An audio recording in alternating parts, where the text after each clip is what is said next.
ഈ കരടിയുടെ രൂപം പോലെ ഇരിക്കുന്ന ഈ ഒരു കാറ്റർപില്ലർ ഒരു വൈബ്രന്റ് ടൈഗർ മോത്ത് സ്പീഷീസിൻ്റെ കാറ്റർപില്ലറാണ്.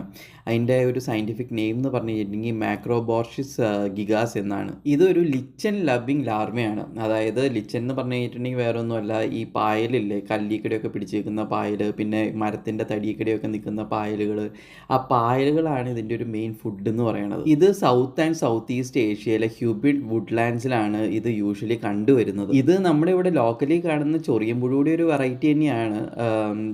കാരണം ഇതിൻ്റെ തൊട്ട് കഴിഞ്ഞിട്ടുണ്ടെങ്കിൽ സ്കിൻ ഇറിറ്റേഷൻസ് ഒക്കെ ഉണ്ടാവാനുള്ള സാധ്യതകളുണ്ട്. അപ്പോൾ ഇതൊരു ഇറബിഡേ ഫാമിലിയിൽപ്പെട്ട ഒരു മോത്തിൻ്റെ ഒരു കാറ്റർപില്ലർ ആണ്. ഇതിൻ്റെ ഒരു കോമൺ നെയിംസ് എന്നൊക്കെ പറയുന്നത് ജയൻറ്റ് ഫുട്മാൻ മോത്ത് കാറ്റർപില്ലർ, പിന്നെ ഒരു ലിച്ചൻ ടൈഗർ മോത്ത് ലാർവ എന്നൊക്കെയാണ്. ഇത് നേറ്റീവ് എന്ന് പറയുന്നത് ഇന്ത്യയാണ്. മെയിനായിട്ട് കേരള, കർണാടക, സിക്കിം, ആസാം. ഇന്ത്യയിൽ തന്നെ കേരള, കർണാടക, സിക്കിം, ആസാമിലൊക്കെയാണ് ഇതിനെ കണ്ടുവരുന്നത്. അത് കൂടാതെ തന്നെ നേപ്പാൾ, ഭൂട്ടാൻ, ചൈനയിൽ യുനാൻ എന്ന് പറഞ്ഞിട്ടുള്ള ഒരു റീജിയൻസ്, പിന്നെ ഇന്തോനേഷ്യ, തായ്ലാൻഡ്, ഹോങ്കോങ്, തായ്വാൻ, ഈ റീജിയൻസിലൊക്കെ തന്നെ ഇതിനെ വരുന്നുണ്ട്. ഇതിൻ്റെ ഒരു കൺസർവേഷൻ സ്റ്റാറ്റസ് നോക്കുകയാണെങ്കിൽ മേജർ കൺസർവേഷൻ ആക്ട്സിൽ ഒന്നും തന്നെ ഇത് പെടുന്നതല്ല. ഇത് ഹാബിറ്റാറ്റ് ഫ്രാഗ്മെൻറ്റേഷനും പെസ്റ്റിസൈഡ്സിൻ്റെ ഒക്കെ യൂസേജൊക്കെ കാരണം കൊണ്ട് തന്നെ ഇത് ഒരുപാട് ത്രെറ്റ് നേരിടുന്നുണ്ട്. അപ്പോൾ ഇതിൻ്റെ ഒരു ഹാബിറ്റാറ്റും ലിവിങ് കണ്ടീഷൻസും പറയുകയാണെങ്കിൽ തെങ്ങിലും പനയിലും പിന്നെ അതുപോലെ തന്നെ വേറെ ഇഷ്ടംമാതിരി മരങ്ങളിലൊക്കെ ഈ മഴക്കാലത്ത് ഒരുപാട് പായലുകൾ കവർ ചെയ്ത് നിൽക്കും. അപ്പോൾ ആ ട്രീസിലാണ് കൂടുതലായിട്ടും ഇത് കണ്ടുവരുന്നത്. ഇതിൻ്റെ ഒരു ലൈഫ് സൈക്കിൾ എന്ന് പറഞ്ഞു കഴിഞ്ഞിട്ടുണ്ടെങ്കിൽ മറ്റെല്ലാ കാറ്റർപില്ലേഴ്സും മൊത്തം പിന്നെ ബട്ടർഫ്ലൈസൊക്കെ പോലെ തന്നെ എഗ്ഗ് സ്റ്റേജാണ് ഫസ്റ്റ്, ലാവ സ്റ്റേജ്, പിന്നെ പ്യൂപ്പ സ്റ്റേജ്, പിന്നെ അഡൽട്ട് സ്റ്റേജ്.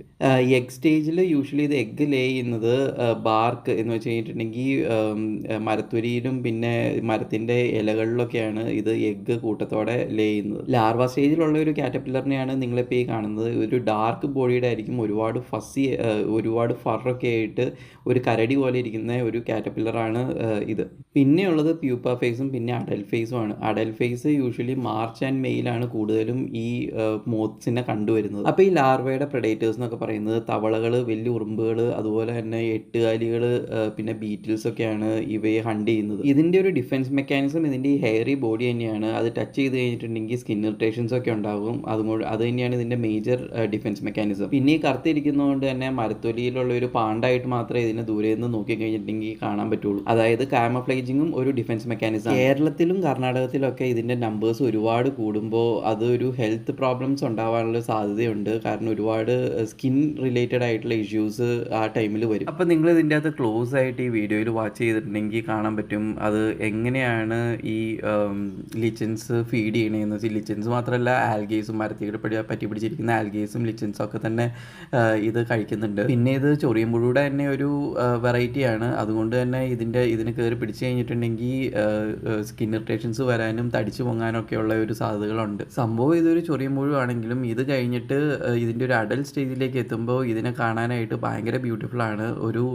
നല്ലൊരു രസകരമായൊരു മോത്തിലേക്കാണ് ഇത് ട്രാൻസ്ഫോം ചെയ്തു വരുന്നത്. അപ്പോൾ ഇത് എല്ലാവർക്കും ഇഷ്ടപ്പെടുന്ന നല്ലൊരു ഇൻഫർമേഷൻ ആണെന്ന് കരുതുന്നു. അപ്പോൾ എല്ലാവർക്കും വീഡിയോ ഇഷ്ടപ്പെട്ടെങ്കിൽ ലൈക്ക് ചെയ്യുക, ഷെയർ ചെയ്യുക, സബ്സ്ക്രൈബ് ചെയ്യുക, കമൻറ്റ് ചെയ്യുക.